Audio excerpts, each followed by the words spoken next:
Zoe's Club, Zoe's Club. We come together in Zoe's Club, where saving money is so much fun. All in Zoe's Club.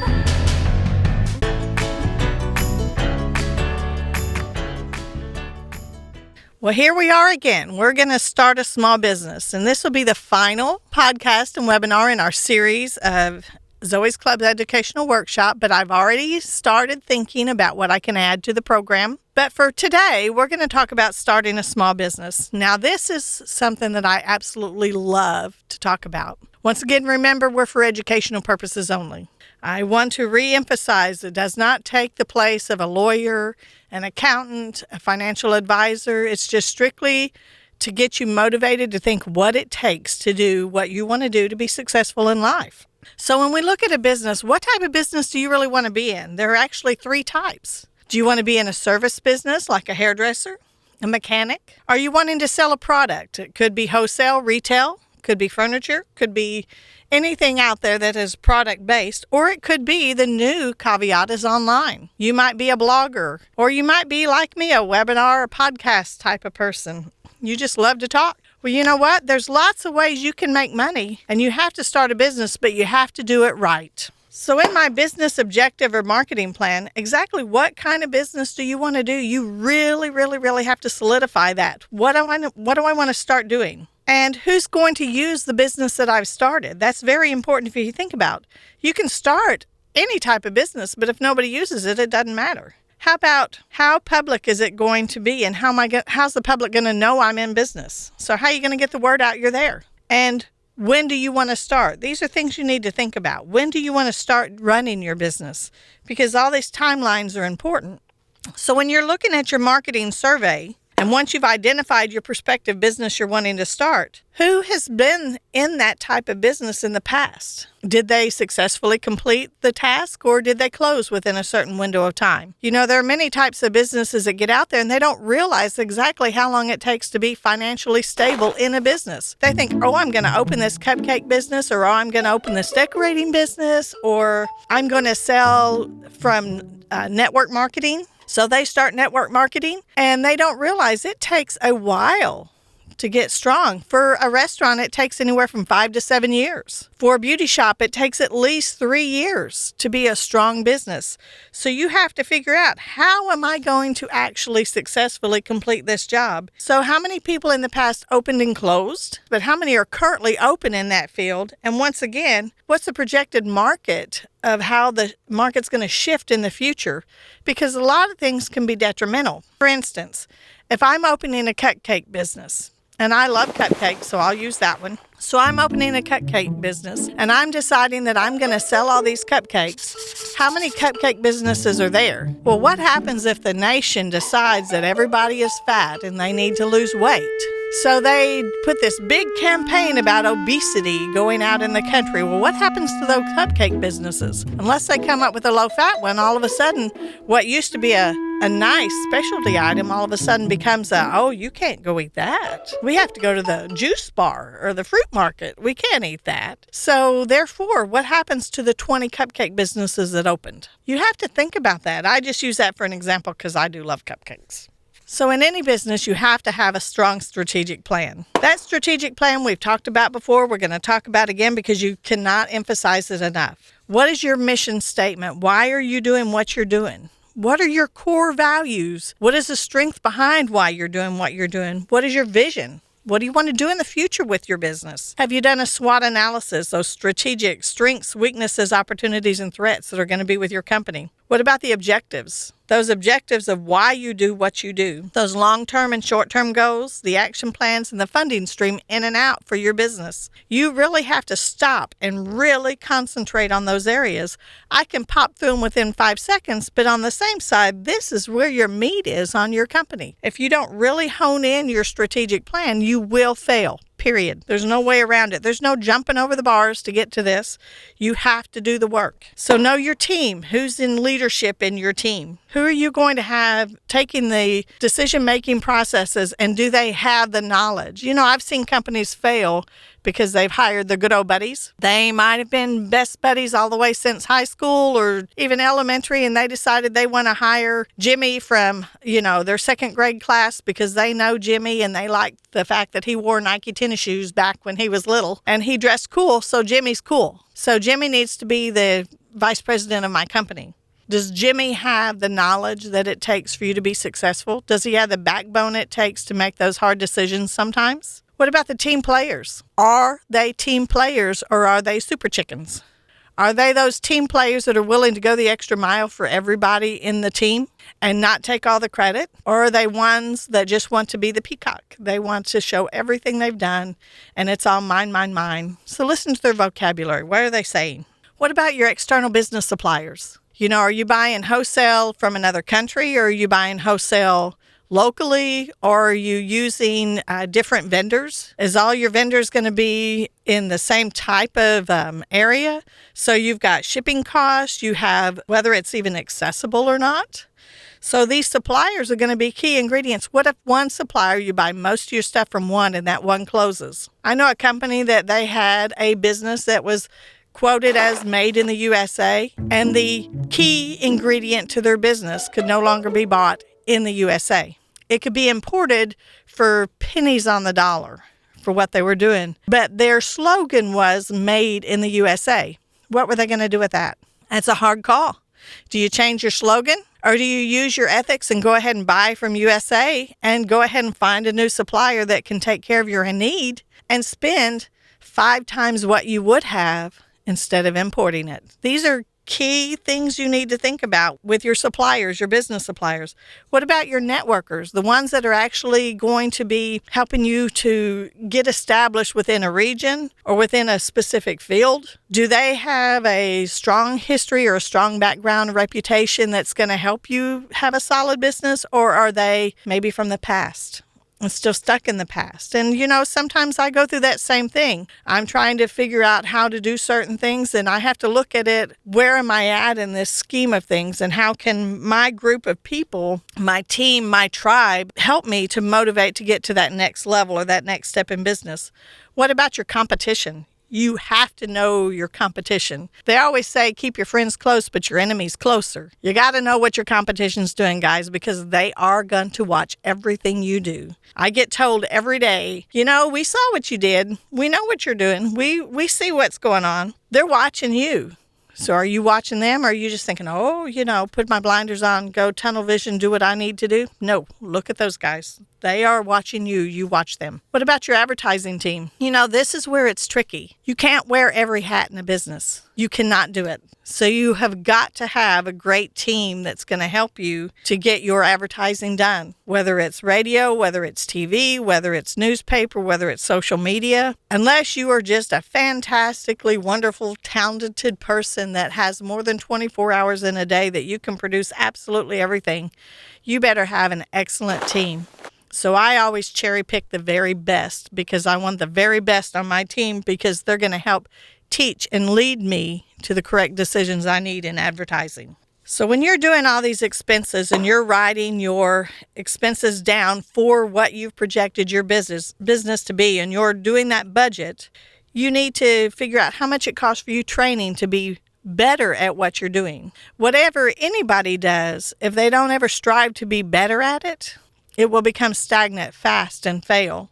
So you've got to have additional training forever. So you need to budget that. What about the facility? What you're renting or owning or the equipment that you're using, you have an expense there and you have to calculate that in the cost of doing business. For instance, when I had a beauty shop, I had my supplies, I had my beauty shop equipment, and I had certain pieces of equipment that I had to replace yearly. You have to calculate all of that in, what it costs to do that business. What about your license, city, state, county? What about your specialized license? Like for me, I had a hairdresser's license, I had a beauty shop license. So you have to keep those licenses up. You have to maintain a certain level of education to continue that license. So you want to make sure you keep that cost in there.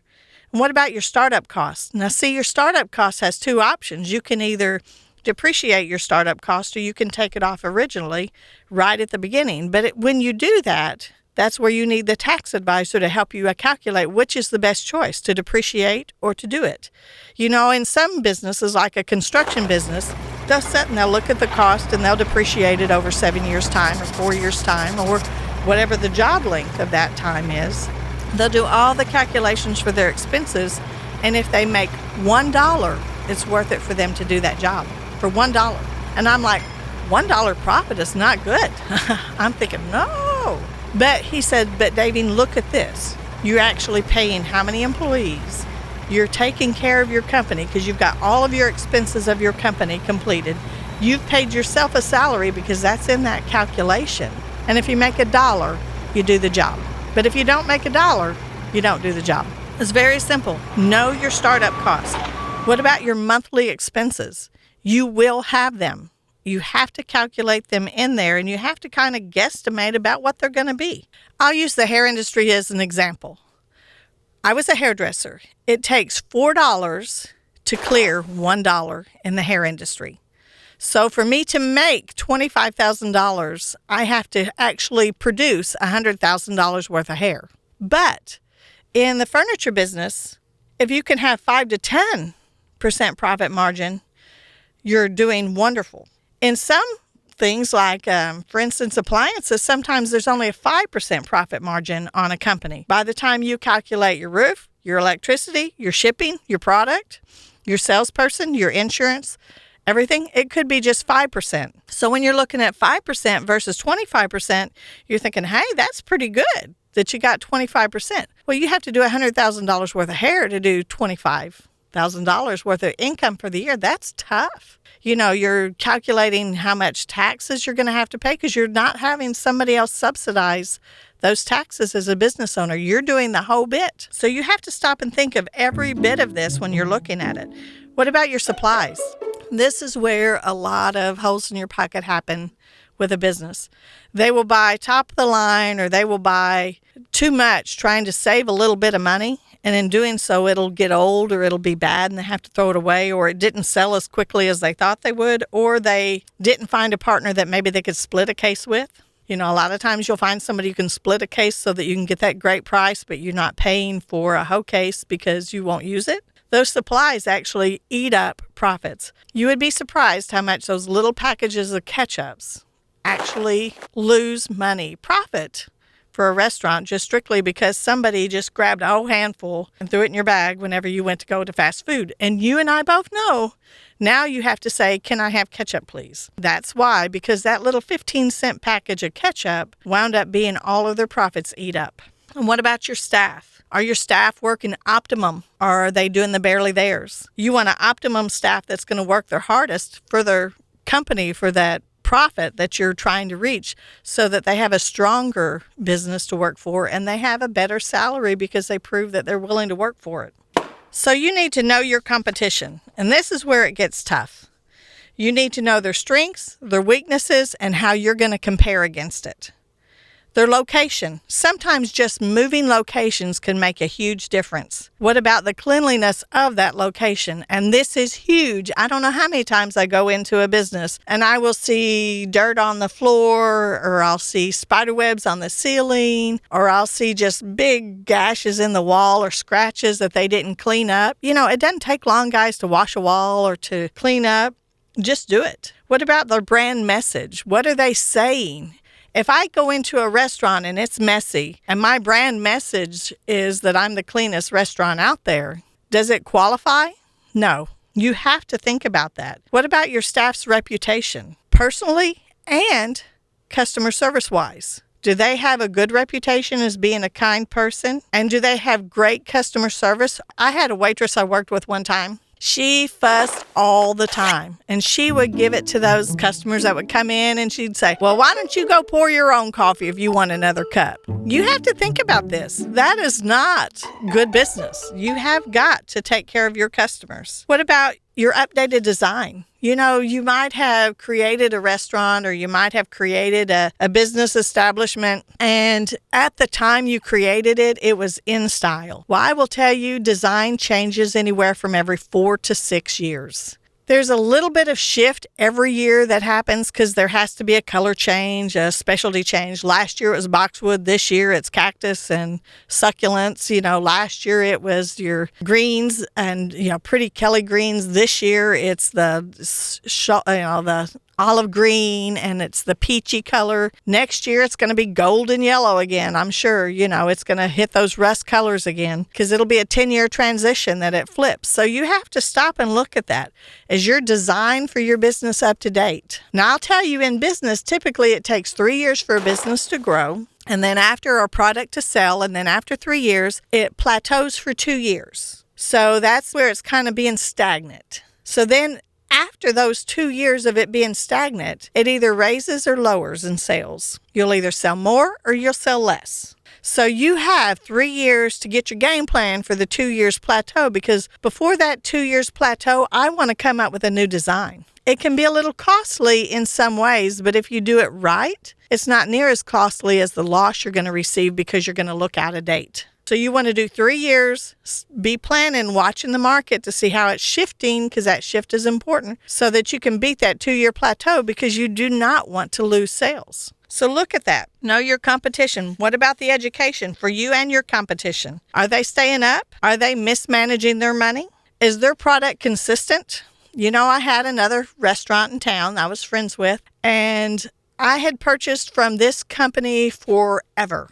Dave and I have been married 33 years, so I've been buying from them ever since we got married and moved to town. I noticed that the cookie changed. Now, I'd been eating that cookie for a long time, and that cookie changed. And I said, hey, this cookie's changed. The size has changed. The texture's changed. They messed with the recipe. They were trying to save money by cutting back on certain things. And in doing so, their cookie had changed, and so did their customer. That company is no longer here. You have to be consistent with your product. If you are not consistent with your product, once you've identified your level, you will lose, because people do know when they have been changed. Just look at some of the products that are out there now that they've adjusted sizes, and they say, here's 2 for you to share. And yet the 2 for you to share is a lot smaller than the 1 would have been. It's just cut in half now. So look at those things. It's important for you to think about it. So the market cycle. How many businesses have opened and closed in the last 4 years, and how do you measure up? Has the supply and demand changed for that product or service? And what's your position in that market? Where are you going to sell? Where's your price point going to be in that market that you're trying to go in? I have a cousin, found out recently that she has a huge online presence, that she has a lot of following. She has a blog that she does, and she just does simple lifestyle living. She was recognized in one of the national publications, and her mother-in-law was just so thrilled to share it with us at the family reunion. And I looked her up and I thought, oh my gosh, you know what? She is doing a fantastic job making real well. Thing is, the same things she's doing now were the same things that were happening 30 years ago. That's how the market had changed and shifted. So we're looking at our consumer promise. What are we promising that customer that we're going to do for them? And I honestly doubt very many people look at this, because you have to say, what is my standard of my quality of my product? Manufacturers do it all the time. They have a deviated standard that they will let you be within, a very small deviated standard that they'll let you be within for that product to still qualify as their quality assurance. But on a mom and pop type of business, do we have that standard that we want our product or service to be? What are your checks and balances to make sure that standard is upheld? A lot of people think, well, if it's done, we check it off the list and we're good to go. But no, you have to consistently look at your standard of your job or your product or your service that you're offering. And are you training your staff to uphold that same standard? Now, I worked at Lambert's with Norman Lambert at the World of Throwed Rolls. If you've not hit Lambert's Cafe, I will tell you, Norman had a standard. I can talk about Norman because I love the man to death. Your standard of dress was you had to wear khaki pants, suspenders, and a brown bow tie with a blue shirt. Everybody, that was the standard of his restaurant. He played Danny Davis in the Nashville Brass the whole time. because he wanted you to be able to have the same feeling no matter if you came in at 6 in the morning or 10 o'clock at night. You had the same experience at Norman's restaurant. No matter if it was early in the morning or late at night, there were always fresh, hot buttered rolls for you to eat. And there was never a time that you could not get a hot roll at Lambert's. And if you didn't smile, he would make sure you were smiling, because he wanted every customer that walked in that restaurant to know that they had an experience when they came to Lambert's Cafe. Love Norman, love Patty. They were wonderful to work for, and I will tell you, they taught me a lot about getting that consistent experience no matter what time of the day you came in. So it's really important that you have these promises and you train your staff to the level of standard that you want your company to be. So finding your price point, and this is the part that is always a little scary. You're looking at your product or service that you're offering, and you don't take into account everything that you need to calculate what your cost should be for that. First time I heard how to do this, I was like, oh my word, no wonder. So you look at your supply cost, time, taxes, facility cost, equipment cost, marketing budget, staff cost, shipping cost, replacement cost, percentage of profit you're wanting, insurance and license. So you take all of this calculation, then you're multiplying it by the year, then you're dividing it by the hour, then you're taking your product and you're calculating how much you need to charge for that product to be able to sell to make that amount for the week or the day or the year, and that's how you figure out your goals of what you're wanting to do. So a cupcake at $1 versus $2 versus $3. Where would it put me on what I need in my price point? And then I'm looking at how much that person is charging down the street for that same product, and does it qualify? So then what about a haircut? Remember I said I was a hairdresser. $5, $7, $15, $30. The neat thing about marketing, you can do a haircut or you can create a haircut for somebody. Which is going to qualify to be charged more? Whether I cut your hair or I created you a haircut. All in the appearance of things. And what about the advertising income if you're online? Are you going to allow other companies to advertise on your product?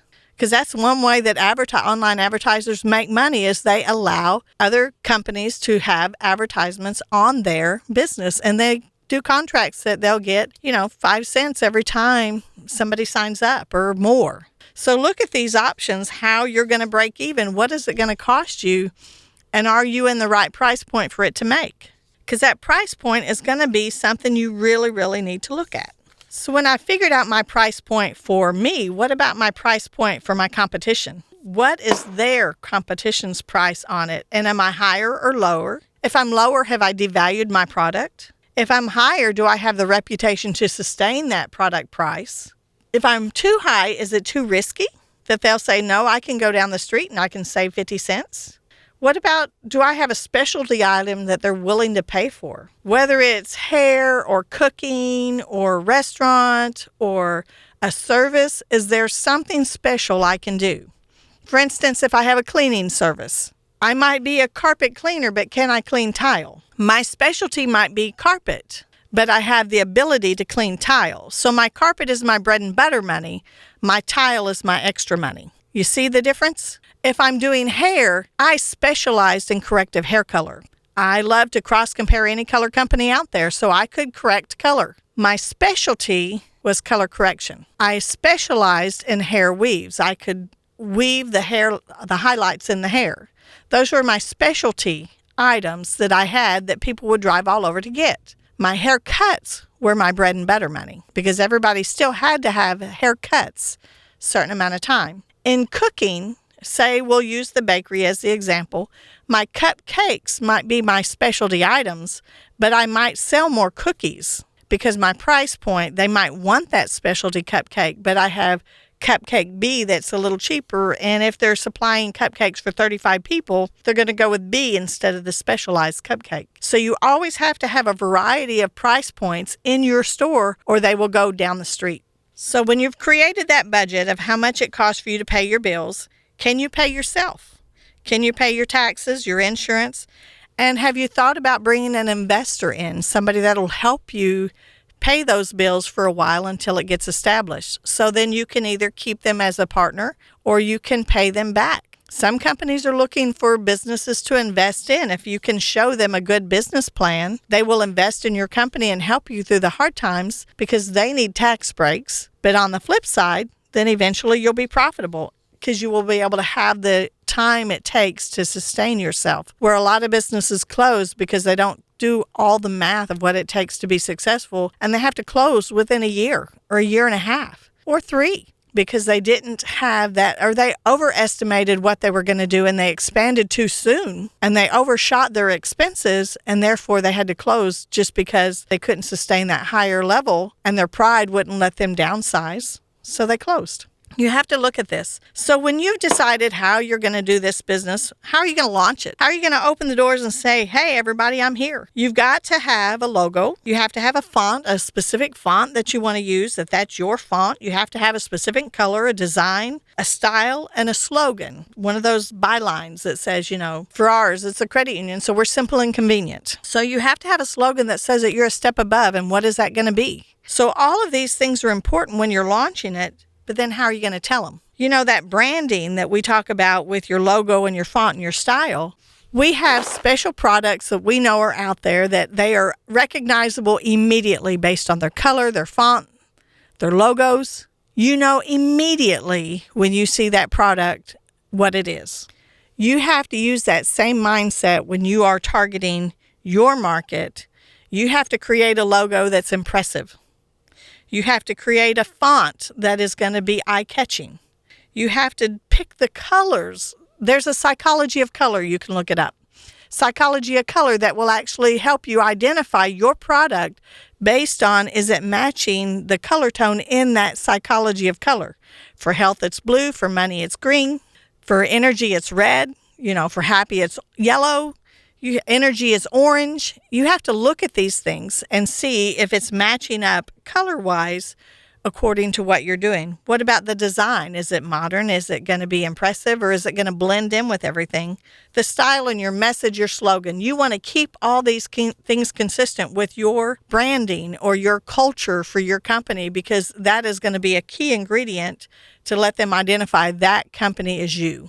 So your marketing plan. How do I create a marketing plan? That's my job. I'm the marketing director. So how do I create that marketing plan? I have a calendar in front of me, and I start my calendar now for the next year. And so I'm already looking for next year's game plan of what I'm going to do. And I write down everything that I know is going on. I write down everything I'm going to do. I write down a rotation of what I'm going to highlight product-wise. I write down the events that are happening, the one-on-ones that I want to take the time to make sure that I get some of that one-on-one time. I'm looking at my social media. Am I going to have all of the social media pages that are available to me, whether they're free or whether they're paid? Am I going to have a scheduler that's going to be able to plan these posts on my social media? Am I going to create certain promotions? Do I have certain promotions I know that are routinely or every year going to be successful? Or if they're based on a holiday, that's going to happen. And what about my doorbuster? What am I going to have for my doorbuster to bring them into my store? Because I have to have a loss leader, something I'm willing to lose money on or not make any profits on to get them in the door so that they'll taste me, or they'll see if I'm a cupcake, taste me, or they'll see what I'm going to do if I'm in a service-based business. I have to have something that's going to showcase my skills. So on my advertising strategy, I need to know how much I'm going to spend in that. And this is where a lot of companies fail. They might have the best product out there, but nobody knows. Nobody told them. They might have the best barbecue there is, but you know what? Nobody even knows they're open or where they're at. And there's only so much word of mouth you can do. Word of mouth is great, but if they don't know to come in here to give you the word of mouth, it doesn't do any good. Your handful of friends or, your 300 favorite friends might tell somebody once, but they're not going to sit there and constantly say, hey, you need to go to XYZ cupcake store or XYZ barbecue. You need to make sure that you have a marketing budget so that you can identify who you are and let the world know. so that you're available? What makes you unique? How can you showcase that uniqueness? So what makes me unique and showcasing that uniqueness with it still feeling a little humble, not too prideful, but excited for that product? It's important for you to know. And your culture, your brand culture is going to express that. For instance, if I had one product and only one product and I only sold one product and all of my people in my company were pushy, bossy because they only had one product to sell, would that be a culture that I wanted? Or would I want them to say, this is the best product, and so that's why we only sell the best? But say it in a way that it was an inviting nature, that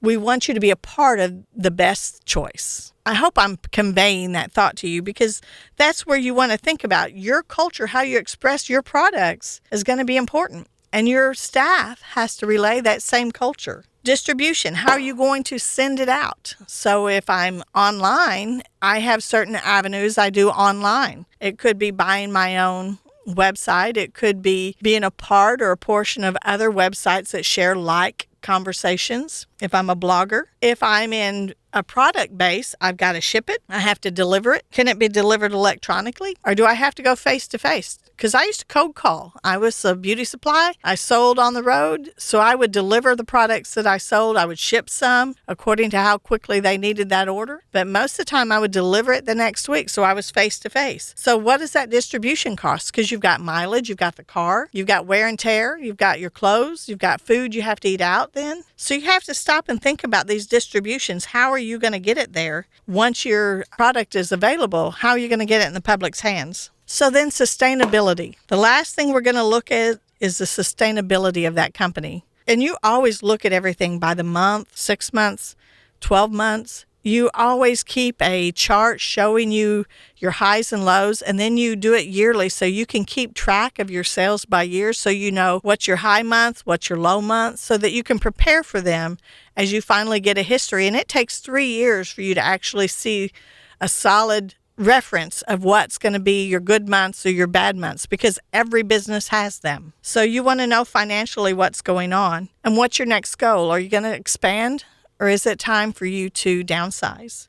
You know, there's no pain in downsizing and still being strong, nor is there any more or less pride in expansion. So you want to make sure that what you're doing well and you're doing the best before you expand. And then once you expand, if you cannot continue with the same level of expertise, then downsize. Make sure you stay within the area that shows that you're the expert in that field. And I can guarantee you, if you meet the needs of others, you'll never have to worry about meeting the need for yourself. We hope you enjoyed the educational workshops that are available to you online. Zoe's Club was created for educational purposes only. It is to encourage you to do more with your life, to be smarter with some of your decisions. Search out some of those experts in those fields, whether it's a financial advisor, an accountant, an attorney. Make sure you get those mentors so that you will have a strong future. Once again, have a great day from Zoe's Club. Zoe's Club, Zoe's Club. We come together in Zoe's Club, where saving money is so much fun. All in Zoe's Club. Reading, learning, sharing time, saving, spending, and being kind. All in Zoe's Club. Contact Ozark Federal Credit Union at 573-686-7221. Membership eligibility required. Federally insured by NCUA.